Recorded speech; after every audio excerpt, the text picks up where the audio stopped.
What's up and welcome back to another video. Today we're going to be discussing the top 5 ways to avoid burnout inside of Borderlands 2. And really quickly before we jump into today's list, I would like to give a quick shout out to Tim Wright 9424. He gave me a $10 super thanks and I wanted to personally just say thank you, and I will also be giving a shout out to any future super thanks here on the channel. I'm never going to ask anybody for a dime, but the extra support means the world, and with that, let's jump into today's video. So before I even jump into the list, community mods will not be on here. If you choose to play them, that's totally fine. I just wanted all 5 spots on the list today to be accessible to everybody, no matter the platform that they are on, so everyone has an equal chance to take advantage of the tips today. As I think as old as Borderlands 2 has become, a lot of us have definitely experienced burnout before, and for the new players, you guys can take these tips and apply them to your game in the future, and I promise you, you'll be playing this game for years to come. So with that, I don't want to waste anybody's time. I thought this was an interesting topic and I hadn't even seen any videos on it here on YouTube. And I think it's a very important top 5 to go ahead and knock out. Coming in at our number 5 spot, we have probably the most predictable placement on today's list, and it is play a different character. So this is the most simple and to the point answer that I could put on today's list, and more than likely, as I've already stated, the most predictable answer that I could have given as well. But it's as true as it sounds. Maybe you're simply getting tired of the character or characters that you're playing. I see a lot of people fall into the trap of building one character over and over again before they even try a different Vault Hunter. I couldn't tell you all the different friends I've seen over the years try and build up like 19 different Salvadors only to get them to like level 30 or 40 and then drop off the game forever. This will quickly bore you, as all of the action skills and builds you can try out in Borderlands is insane. If you only play one character, you're limiting yourself to a lot in the game. And even though the build diversity does dwindle down in the late game, you still have 50 levels to play around with on your way up to UVHM. It wouldn't hurt to play around with your skill points and see what else this game has to offer while you still can. And I'm not saying you can't try out new stuff in UVHM, OP8 and everything like that. But obviously, with the 75 skill points we have available to us, a lot of our skill trees are going to end up looking kind of similar. There still are plenty of different builds and a lot of different unique things you can do with the characters in the game. I'm just saying you get a lot of time in the early game to play around with that before it becomes a little bit more limited, I'll say. You'd be shocked by how much is still being discovered though on an 11-plus-year-old game. But it's not even just about trying to discover something new. Maybe you're just looking to play the game a little bit differently than your current Vault Hunter. Getting bored of Salvador? Maybe give Axton a try. Zero's getting repetitive? Maybe give Krieg a try. And vice versa, so on and so forth. There's a good chance the majority of you have already played a lot of the Vault Hunters in Borderlands 2, if not have already tried out every single one of them. But there's also a good chance that the majority of you haven't played all of those Vault Hunters all the way to max level yet. So another suggestion would be maybe try one of the Vault Hunters you haven't got to OP10 quite yet. So just saddle up with a new Vault Hunter and get to rocking. I've also found that building a couple characters at once and switching between them has gone a long way in keeping me interested in my characters and Borderlands 2 as a whole. And that pretty much sums up that one. Let's just go ahead and jump into our number 4 spot. Coming in at our number 4 spot, this is another one that should be super obvious. It is play with friends. Now, before you even comment, but Hellfire, I don't have any friends. There are many different ways to find players to enjoy BL2 with, whether it's joining them through a random session, a Reddit post, a Twitch stream, Facebook group, hell, this video. If you want others to play with, maybe just drop your Steams, gamer tags, PSNs, whatever you got down in the comments below. Because while I love playing Borderlands solo, multiplayer is another experience. While the OFO slag can be a little frustrating at times, it's not enough for me to say it's just unplayable. You could tolerate it at a certain point, especially if the connection is decent. But I think it's important to not only play with others, but experience Borderlands together. Too many of us just get lost in worrying about ourselves and taking that personal time to play alone, rather than talking with a friend whom you may know, or a complete stranger who also loves Borderlands. And don't get me wrong, I think personal time is important. Everybody needs a moment to themselves. But you can't discredit the connections that we create through these games. So if you haven't yet played Borderlands 2 with anybody else, maybe try and convince your significant other to play. Yeah, I know, that may be a very short conversation. Or what about a friend you've known forever who's yet to play? Or hell, maybe try finding somebody completely new. I do want to say this though, always be safe when playing with others online. Don't give out any personal information that you don't feel comfortable with, and just for the love of the Lord, have fun. I can't tell you all the great times I've had playing this game with friends that I otherwise wouldn't if I was just playing alone. You can also troll them if you want, and then the game will present you with something I like to call instant karma, motherfuckers. Oh no!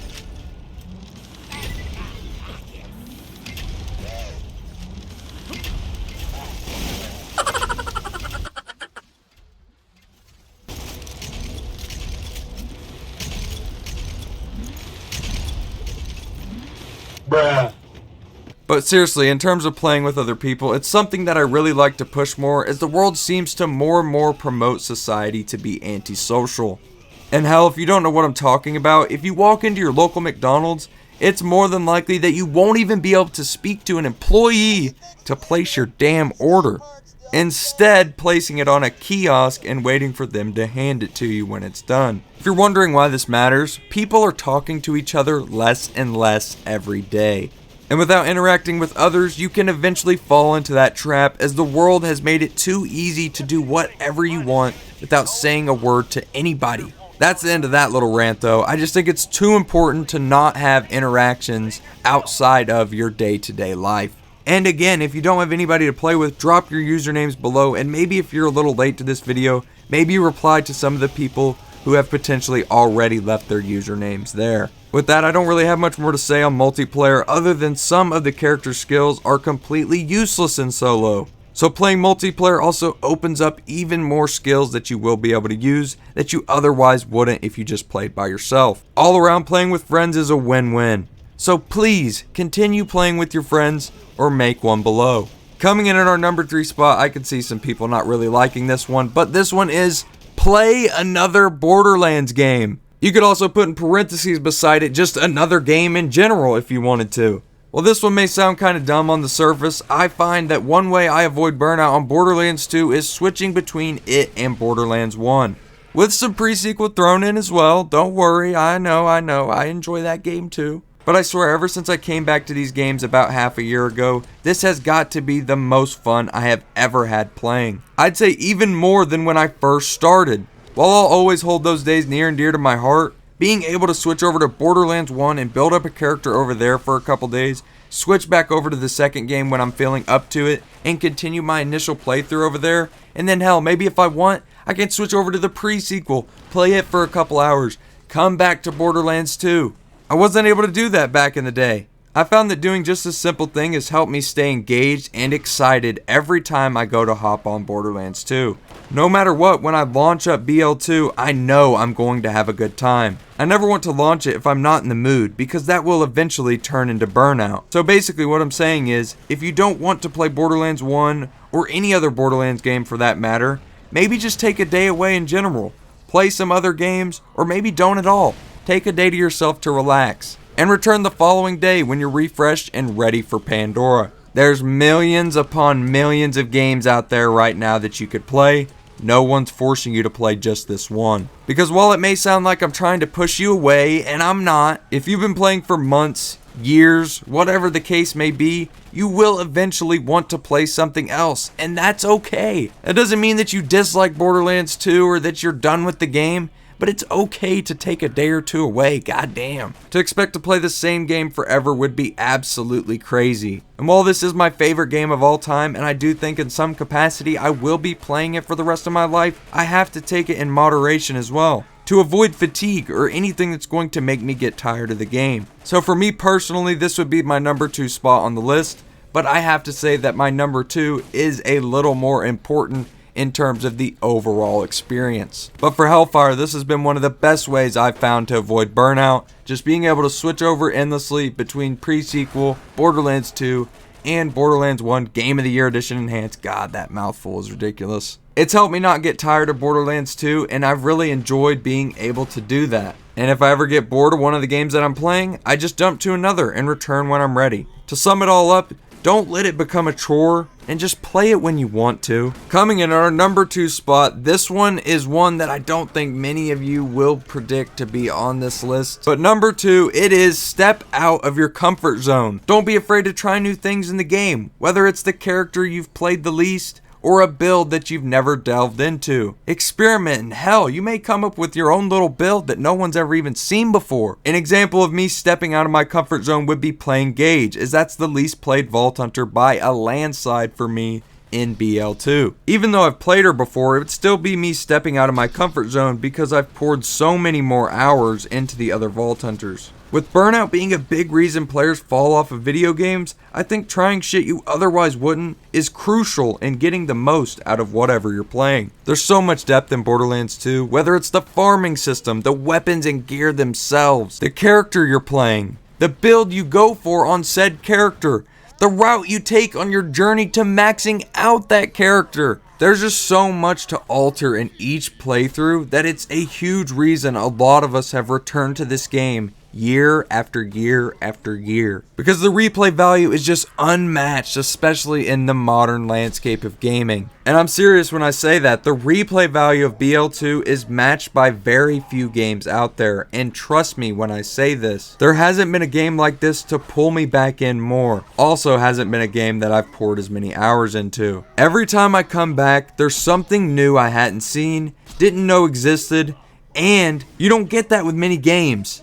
That's why I say taking risks and trying different things is a way to help you prevent burnout, as you'll not only be trying the game in a different way, but more than likely challenging yourself in the process. Because while BL2 can be difficult, if you know your way around this game, you'll be able to navigate your way through just fine. So I challenge you to step away from what you're used to and play the game a little differently. If you're feeling unmotivated to hop back on, I think it can help the longevity of your characters and your overall enjoyment of the game. And with that, let's hop into our number one spot. Coming in at our number one spot, this one might be predictable depending on who you might ask.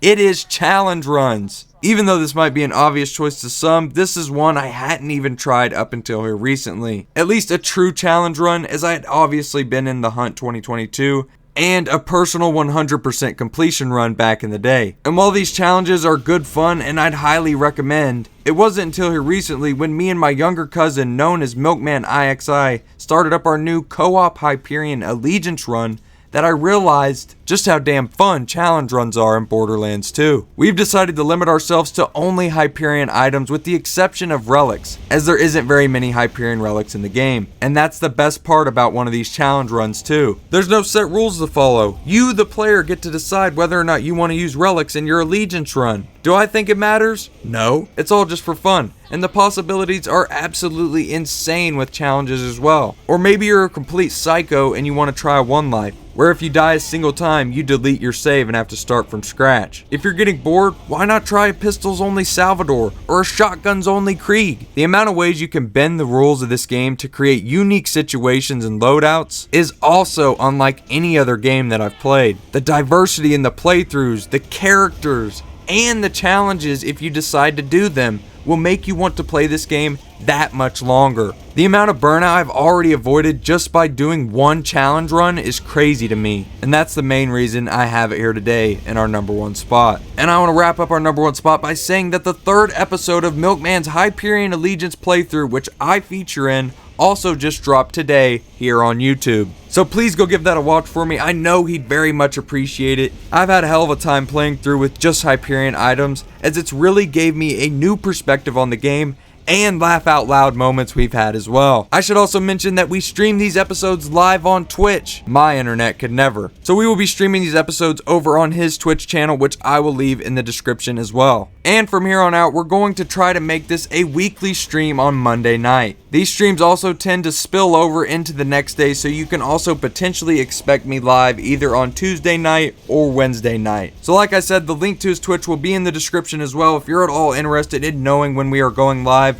I'll also be posting it here on YouTube in the community section, as well as my Twitter. All the links will be below. Sorry for this big ramble of information here at the end. I just wanted to tell you guys about the new episode that I got out with Milkman, the third episode. This is a fucking hilarious one. You guys gotta go check it out. I did have a little bit of audio issues in this one. I do want to go ahead and apologize for that. We did resolve it though, and we will be managing it in the future streams. You also need to keep in mind that we did this over on Xbox, so the quality of my Astro A30 headset isn't quite the same as the Yeti mic that I have here. Regardless, I think it still sounds fine, but if you're wondering why I sound a little bit different on those Hyperion Allegiance run videos, that is why. But yeah, I just wanted to let you guys know where you guys can find me live over on Twitch, and also let you in on that new episode over on Milkman's channel. So look out for that. And I wouldn't change it for the world. I'm having so much fun over there playing through with him, which also ties back to our number 4 spot, play with friends. And that's really all I've got for you guys today. I hope you all did enjoy today's video. If you did, make sure to smash a like on it and subscribe if you motherfuckers are new. Go check out the 3rd episode of the Hyperion Allegiance run, as I do have a fucking blast recording it. I know I've said that like 4 times here in the outro,